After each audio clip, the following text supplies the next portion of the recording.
Estamos en esta noche con Manuel Morales, él es investigador, analista.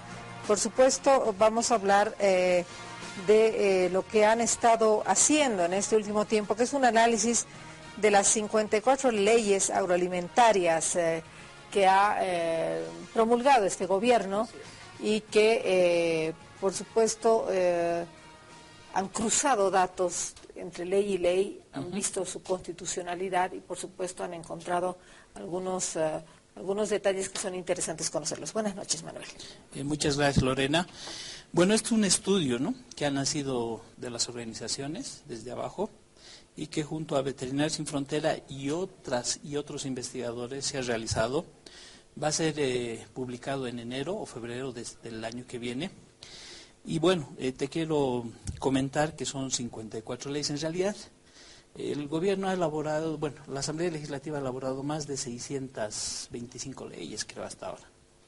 Analizar todas las leyes es muy complicado.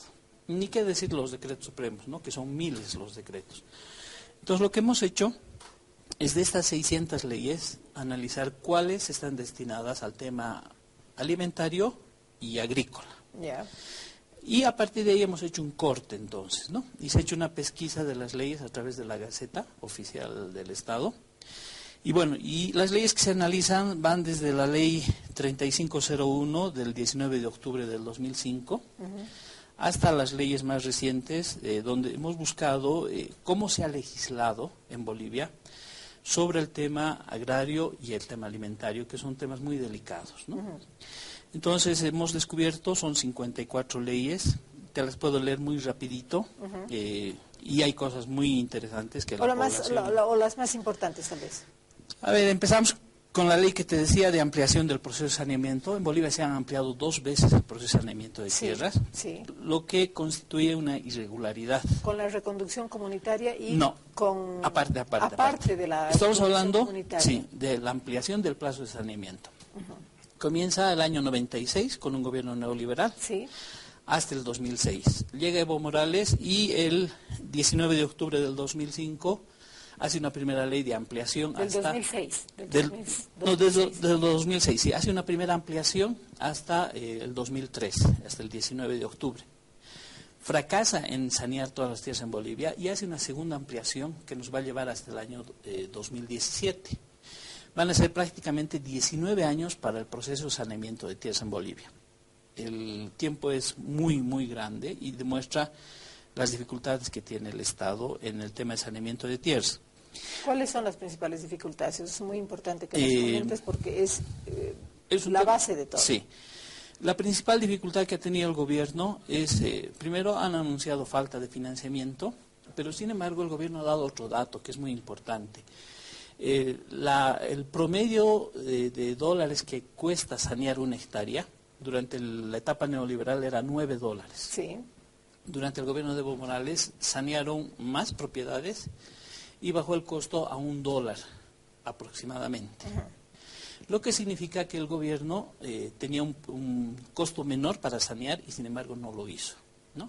Ahora hay un aditamento político en el tema del saneamiento de tierras, que no se han saneado los minifundios en el altiplano, en las regiones de Cochabamba, de Chuquisaca, y tampoco se han saneado los grandes latifundios en el oriente boliviano. ¿Por qué? Porque el gobierno ha priorizado el saneamiento de las tierras fiscales y de las TCOs, ¿no?, tanto en tierras altas como en tierras bajas. Pero cuando estaba el viceministro Alejandro Almaraz como viceministro de Tierras, ¿no se avanzó en el tema del saneamiento? No, esa fue otra ley, la famosa ley de la reconducción comunitaria de la ley INRA. Sí. El gobierno, eso fue en noviembre del 2006, el gobierno estaba muy apretado con la Asamblea Constituyente en Sucre, que no estaba pudiendo resolver los problemas. No había cabeza en realidad. Había el tema de la capitalía, el cerco, en fin. Entonces el gobierno rompió un pacto que tenía en el Senado con la derecha y anunció que iba a imponer una ley de reconducción comunitaria. El viceministro Almaraz señaló que iba a expropiar 30 millones de hectáreas y que eran 15 familias las que iban a ser afectadas. Así es. Hizo un anuncio, las organizaciones sociales marcharon desde diferentes puntos del país, llegaron a la capital.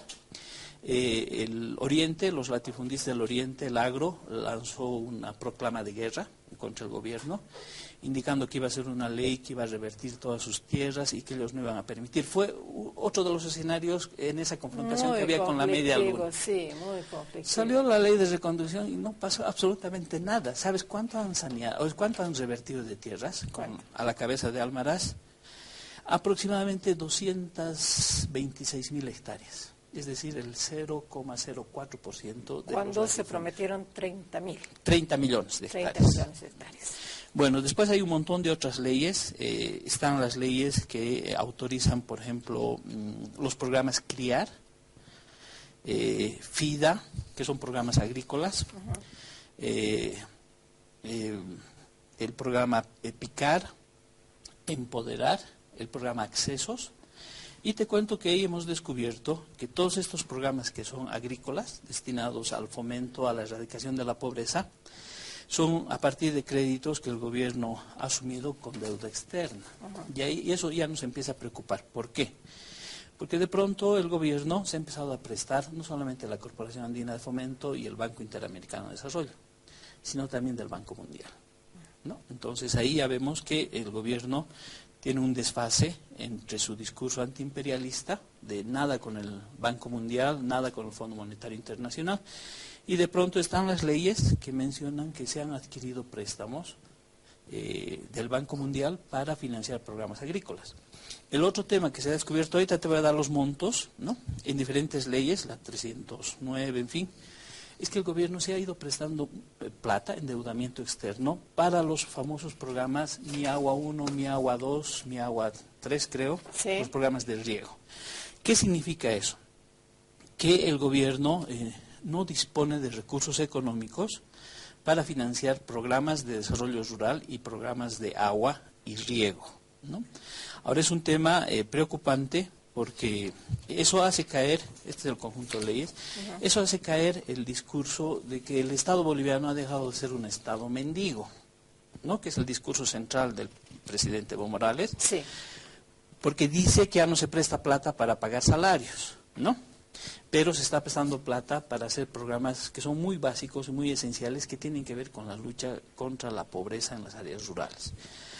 ¿De qué estamos hablando? A ver, para de una vez abordar el tema, estamos hablando de que en los programas agrícolas el gobierno se ha prestado 133 millones de dólares de deuda externa. Y en los programas, ¿qué leyes son?, ¿no? El programa CRIAR, VIDAPEP, PICAR, PISA y Accesos. Y para los programas de riego y agua, que son el programa Agua y Riego para Bolivia, Mi Agua, Agua Potable Rural, Mi Agua 1, Mi Agua 2, Programa Nacional de Riego con enfoque de cuenca, la suma llega a 451 millones de dólares que el gobierno se ha prestado. Si sumamos los dos empréstitos que se ha hecho durante estos últimos años, llegamos a la suma de 584 millones de dólares de deuda externa, que aproximadamente hacen 4.070 millones de bolivianos.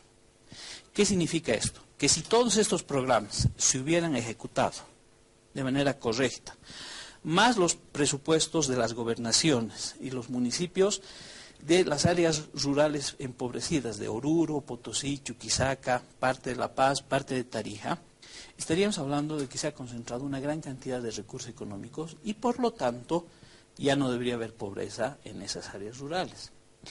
Y el tema de su producción también debería haberse incrementado. ¿Te imaginas lo que se puede transformar el agro con riego, ¿no?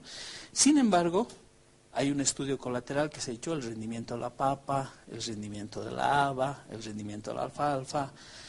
Todos esos productos se han estancado o han decrecido durante estos años. ¿Qué significa eso? Que todos estos recursos probablemente no están siendo transparentemente ejecutados. Ahora, hay otro tema que no se ha hecho un estudio muy profundo, que es el tema de los decretos supremos, ¿no? Tan solo hemos estudiado 15 decretos supremos, porque si bien hay 600 y pico leyes que se han elaborado en esta gestión, son miles los decretos supremos que el gobierno, que el presidente con sus ministros aprueba, ¿no? Ahora, en conclusión, querido Manuel, porque no tenemos mucho más tiempo, en conclusión, tú dices, son 54 leyes con las que deberíamos haber avanzado más, pero sí, no hemos avanzado. hay endeudamiento Hay externo. endeudamiento externo y Los decretos supremos, que son más discrecionales de parte del gobierno, han ido destinados directamente a favorecer al sector de los grandes ganaderos latifundistas del Beni de Santa Cruz, con el financiamiento del programa de repoblamiento bovino. De acuerdo a los datos estadísticos, el ganado bovino, o sea, las vacas en Beni y en Santa Cruz, no han decrecido. Y en los últimos 15 años hay un incremento permanente de la población bovina en aproximadamente 1,5 millones, hasta llegar a los 8.800.000 vacas que tenemos ahora. El gobierno, a través de esos decretos, ha transferido al sector ganadero 386 millones de bolivianos a través de una infinidad de decretos, y muchos de estos decretos vulneran las mismas normas del propio gobierno. Por ejemplo, se autoriza la exportación de soya, de caña de azúcar, se autoriza la exportación de ganado en pie, pero suprimiendo ciertos requisitos que el mismo gobierno ha puesto, como por ejemplo la satisfacción del mercado interno y la venta de precio justo. Finalmente hay otro tema que está también implícito en el estudio y que tiene que ver con modificación de normas, y es lo que se ha hecho con el fondo indígena. Un fondo indígena destinado a la producción que a través de varias normas se le ha quitado la mitad de sus recursos económicos.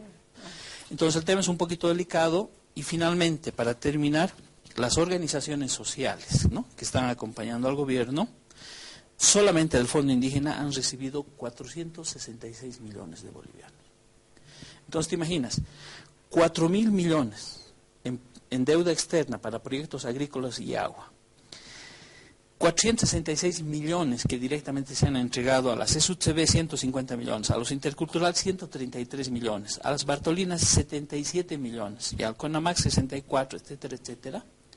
Eso significa que hay un montón de dineros que el gobierno tiene que responder y que están respaldados porque estas han sido autorizadas a través de leyes y decretos supremos. Esa es la investigación, Lorena. complicado. Va a ser interesante el próximo año cuando salga el libro y poderlo comentar y analizarlo a mayor profundidad. Bueno, Manuelito, muchas gracias por acompañarnos en esta noche. Lamentablemente en estos temas tan grandes no tenemos más tiempo para analizar, pero nos vamos a dar el tiempo necesario para estar analizando en profundidad estos temas. Gracias, Manuel. Hacemos una pausita.